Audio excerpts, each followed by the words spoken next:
What free art programs compare best to what I use on a daily basis? And on top of that, what free art programs are best for beginning digital artists? Let's find out. I've been making digital art ever since the year 2000 or so. I've gone from using a tiny blue Wacom Graphire tablet and free versions of Adobe Photoshop to all the way up to now using a Wacom Cintiq Companion and Clip Studio Paint Pro for my daily work. In the years between, I've tried a lot of different drawing programs to figure out what works best for me and the way that I work. Today, I'm going to talk a little bit about what I use on a day-to-day basis, and then I'm going to compare 3 different types of free art programs similar to what I use that are out there right now for anyone to try.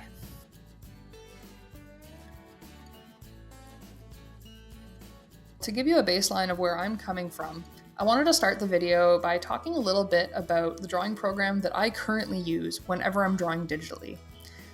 As a professional illustrator, I have to use illustration software every single day. The program I use to draw needs to be feature-rich and be capable of doing a lot of different things so that I can achieve the results my clients want in a reasonable amount of time. This includes things like adding text, using layer effects, customizing my toolbars, etc., but also more specific things that I've grown accustomed to over the years. For the past 7 years or so, I've been using Clip Studio Paint Pro almost exclusively, and it serves my needs perfectly. Clip Studio Paint is a Japanese illustration software that's used heavily worldwide by illustrators and comic artists. It has features that work for illustration, comics, and animation, and their website offers a wealth of tutorials, and they also offer monthly assets like brushes, models, all sorts of stuff. There's a lot of neat little features in Clip Studio Paint that I've gotten so used to, I can't see myself living without now. One of them is the ability to rotate my canvas, the same way that you would turn a paper around while drawing. Amongst other things, I tend to draw straight lines better vertically instead of horizontally, so it really helps me out. I also like that any tool that I use, any brush, can be used to apply color or be used as an eraser.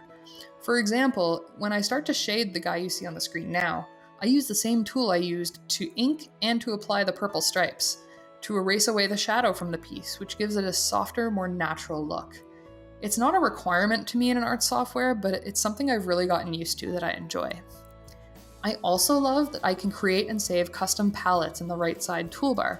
I have palettes saved for some of the work I do with my regular clients so that when they come back to me with a new project, I can get the colors right every time and quickly.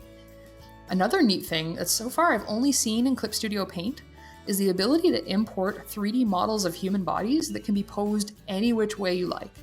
This makes life so much easier when I need to draw a difficult human pose. I'll probably demonstrate that particular feature in a later video, but I don't use it in this one. I just think it's really cool. I also love having the ability to customize my brushes as well as import new brushes to use. With Clip Studio Paint, I use the Friendin brush set, meaning I have over 800 brushes to choose from. There's ink brushes, pencils, paints, effect brushes, almost everything you can imagine. It's kind of funny because day to day, I probably only use about 5 or 6 of these brushes, but I love having the variety available to play around with, especially when I'm trying to learn new techniques. Clip Studio Paint has a free trial available, and a few different versions are available for sale. The Pro version is the least expensive, and honestly has all the features I could ever need as an illustrator. At the time of this recording, it's retailing for a one-time fee of about $50 Canadian, which is infinitely cheaper than certain other comparable options. And if you subscribe to their mailing list and have a bit of patience, you might even catch it on a really good sale. A lot of my friends have gotten it for $20 or $25. But I'm getting off topic here. We're not here to talk about free trials or paid software. We're here to talk about free art programs, like actually, really, legit free. It's smart to get your feet wet with digital painting using some free programs before diving in head first. And then if you really find you enjoy digital art and want to dig in deeper to get results that you really want, that's a good time to come back and revisit some nicer software. Might be a good time to try out Clip Studio Paint's free trial as well. At this point, I should probably let you know that I'm not sponsored by Clip Studio Paint. I've just been using their software for 7 years exclusively, and I really like their product. Anyway, That's my little spiel about Clip Studio Paint Pro. Now, on to the good stuff. There are quite a lot of free art programs out there, and they're all pretty unique with their own pros and cons. I chose the 3 I covered in this video for a few reasons. 1, they're all 100% free. They're not freemium, it's not just a free trial, they are free to download and use. That's it. 2, all of these programs have some similarities to Clip Studio Paint, which I felt would allow me to provide a better review. As I said, there's way more options than these 3, and something else might appeal to you more than these 3 options. And hey, anything that's free, just try it out for a bit, see what you like best. I'll link the ones that I'm exploring today in the description below so that you can find them out for yourselves. As a comparative exercise to better compare the software that I'm trying out today, in each program I'll be drawing one of these little horse dragon creatures. They're just kind of cute, they don't have a name yet, but I love filling my sketchbook pages with them when I don't know what else to draw. This drawing has 5 simple layers to it. There's a sketch layer, an ink layer, a flat color layer, a shade layer, and a highlight layer. It's a pretty straightforward digital drawing that emulates my typical process simplified, and all of these programs should be able to replicate this with relative ease. Will they though? Let's find out.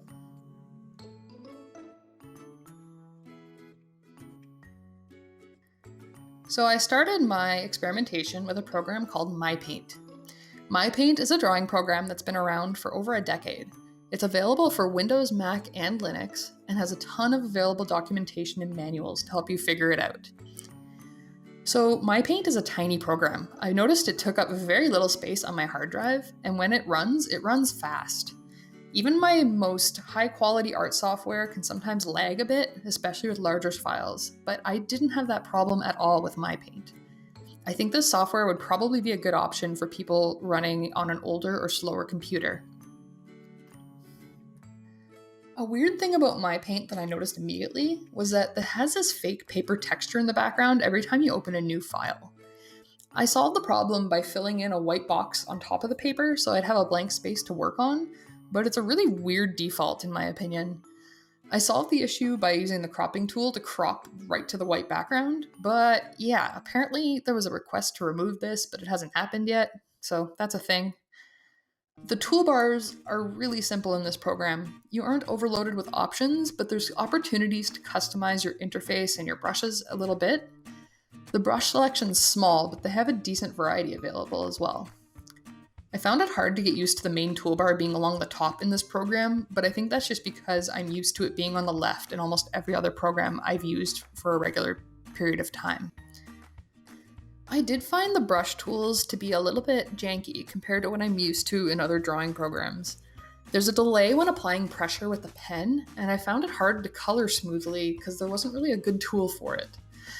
The inking tools also left me wanting more. There was an okay stabilization feature that helps smooth out the lines, but the tool itself doesn't work smoothly enough to get the really crisp lines that I'm used to getting in other programs. On top of that, each brush tool's setting seems to reset every time I click away from them, which made the whole process of making this drawing a bit painstaking. I was really surprised to learn that MyPaint has no selection tools for selecting, moving, or resizing sections of your piece. For me, that's kind of a deal breaker. It's part of how I edit my sketches and work in progress for clients. For example, I would have loved to make this big guy's head just a little smaller, put him more in proportion with the rest of his body, but I really liked how it looked, and the only way I would have been able to do it would be to redraw his head, so I didn't bother with it. I can only guess that the reason they omitted the selection tools might be the same reason for the paper background. They state pretty clearly that they want to emulate drawing on real paper as much as possible. But then they also don't offer a canvas rotation tool which would emulate turning a piece of paper. And as I said before about Clip Studio Paint, that one would be a deal breaker for me as well because I use it all the time. Another interesting thing about MyPaint, and granted this may have been a problem on my end, is that my tablet pen pressure didn't work the first few times I opened up the software. The third or fourth time I opened it up, it just finally mysteriously started working. I still don't quite understand why, but it was annoying to troubleshoot because searching for help online didn't get me very far. I don't typically have pen pressure problems with software, so I'm not really sure what the problem could have been. Despite my gripes with this program, overall, I actually found that drawing in MyPaint was pretty easy once I got the hang of it. I did really like the simplicity of the program and how small of a footprint it has on my computer. The interface isn't very busy, and as you can see, you can create pretty nice artwork with it. That said, the tools don't always work smoothly for me, and it's lacking some critical tools for my personal workflow. And there's some weird aspects to it, such as the paper background, the pen pressure issues, etc. It's far from a bad option, and it's worth a try. You might like it better than I do, but to be honest, it was my least favorite of the 3 that I tried today.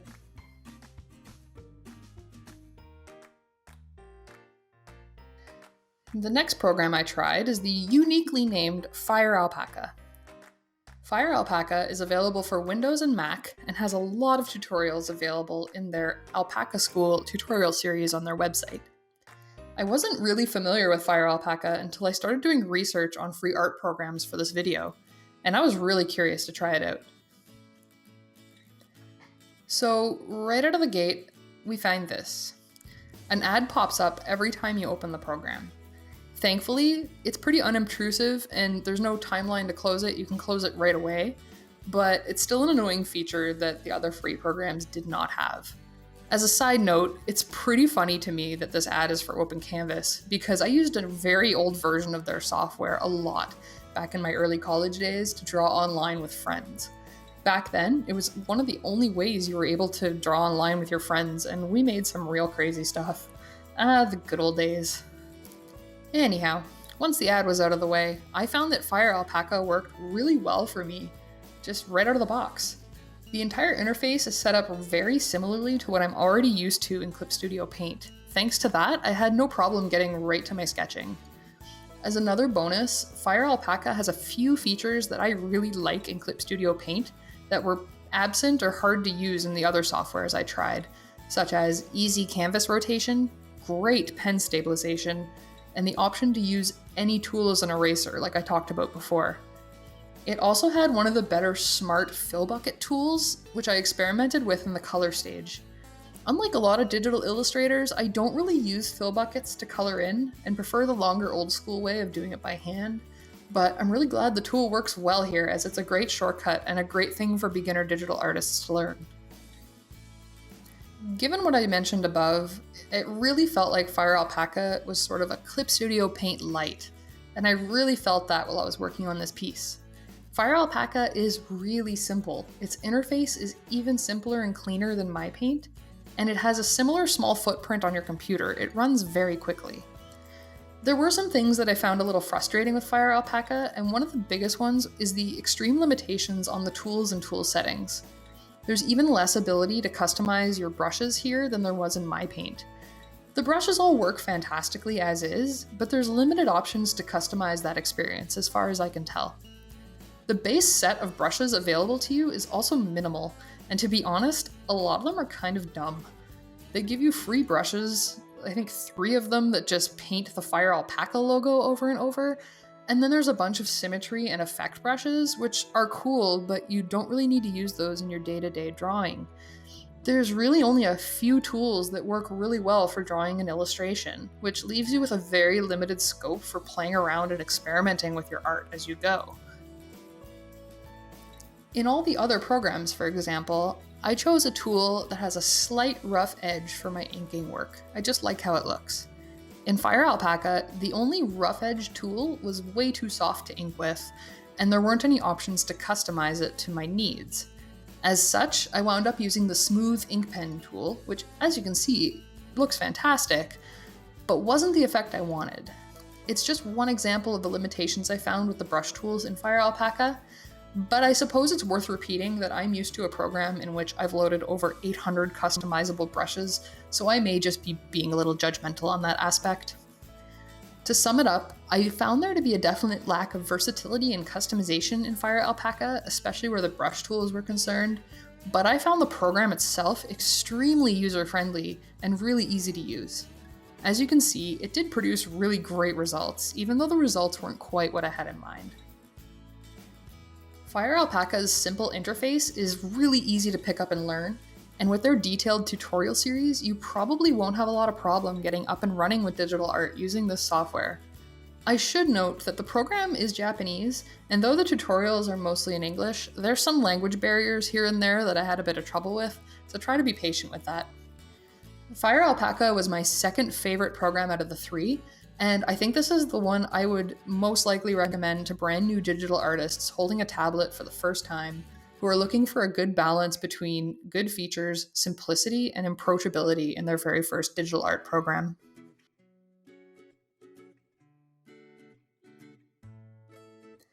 The last software I tried today was Krita. Krita is available for Windows, Mac, and Linux. Originally, it was actually created to be more of a Photoshop or GIMP equivalent. However, for the last decade or so, Krita has been getting closer and closer to being a Clip Studio Paint equivalent, with the goal audience being cartoonists, illustrators, and concept artists.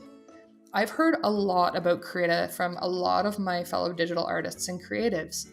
It seems to be the top recommended program for folks who want a Clip Studio Paint experience without necessarily spending money. Now that I've used it for a while, I can see where this is coming from. Krita is extremely feature-rich and quite customizable, and not to mention, it has support for a lot of different file extensions, which the other two programs definitely lacked. Krita's tools operate very smoothly with fantastic pen pressure, and although I haven't messed around with it too much yet, I know that the brushes have quite a lot of customization available. You can also apparently create custom brushes with ease, and I hear you can also import brushes into Krita, though I haven't tried those things just yet. As a native Clip Studio Paint user, I did find it harder to use right out of the box the way that I did with FireAlpaca. I started recording my drawing, but then I stopped because I realized I had to take a while to set up the workspace and some of the brushes to my preferences. And even then, you can see me fussing with the drawing tools and settings a bit while I was drawing this little green fellow here. Another funny thing that threw me for a loop was when I pressed the button on my tablet pen that I have assigned to the color eyedropping tool in other art programs. When I pressed it in Krita, I got a huge menu wheel with a color wheel and other tool options. While I did think that was pretty cool, I'm going to want to change that back to eyedropper ASAP. It's too much, man. As it probably sounds, a lot of my complaints about Krita aren't really complaints. The issues I experienced almost entirely seem to be related to just not being used to the program yet, and the fact that it has differences from Clip Studio Paint. A good example is that I couldn't find a way to rotate the canvas, so I assumed it just wasn't a feature in this program. I found out after recording that canvas rotation is powered by keyboard shortcuts instead of a button on the interface, which originally I just didn't like all that much. As well, a lot of tools and settings are set up differently on the Krita interface than I'm used to, which made it difficult to get comfortable using the program. But again, I don't know if I would still dislike these options if I just got more familiar with them. I've used Clip Studio Paint for a long time, and I admit that I'm not as flexible with using new programs as I used to be, so I would give Krita the benefit of the doubt there.